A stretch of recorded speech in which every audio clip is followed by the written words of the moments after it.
Oh, aalis muna ako, ha?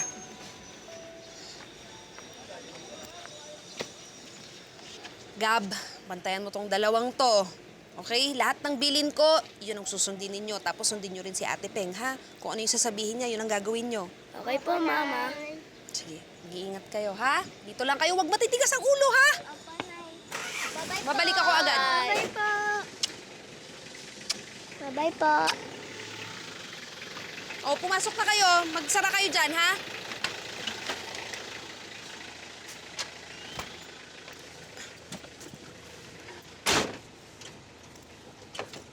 Tara.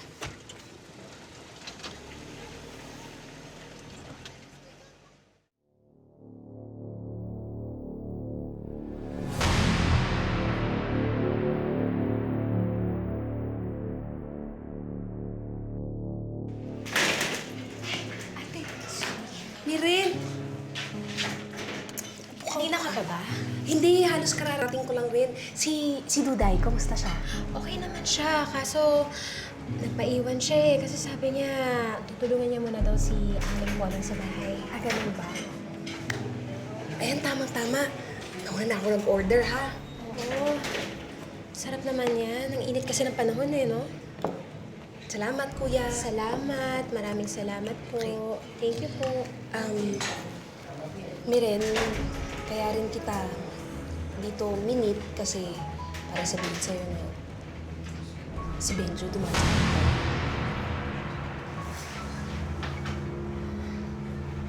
At saka para dito na rin. Alam kong konti lang to pero nakakatulong to sa inyo. Ate, naku, wag na. Wag na talaga. May pera pa naman ako. May pera ako napapaikot kasi nasa akin yung ATM namin ni Adrian. Hayaan mo. Pag natapos na yung problema ko, magtatrabaho na ako uli. Oo, pero basta kunin mo na to. Sige na. Sige na, para kay Duday. Yan. Gamitin mo na lang para kay Duday kung ayaw mong ikaw ang gumamit.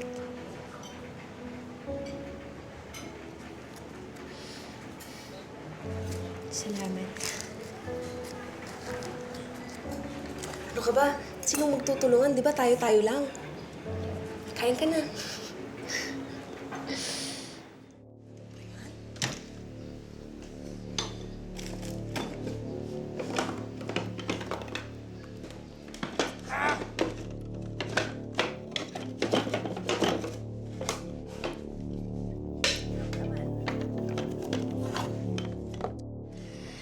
Ate, maraming salamat nga pala sa pagdala mo ng mga natirang gamit namin ni Duday, ha?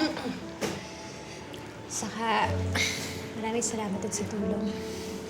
Oo naman, no.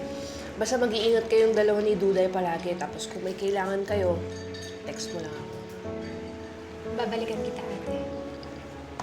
At saka yung papeles nung adoption niya, ayusin mo na yun para wala na talagang habol yung hayop na Benjo na yun. Sige. O sige na, mauna ka na. Hintayin ko lang yung take-out para sa mga bata. Sige. Mag-ingat ka, ha? Oo, ate. Salamat. Sige, te. Sige.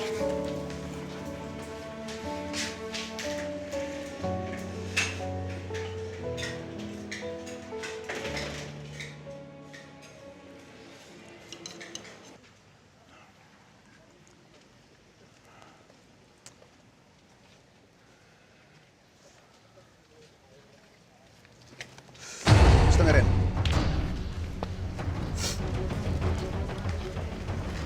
Nasaan ako? Sa mo dinner si Duday?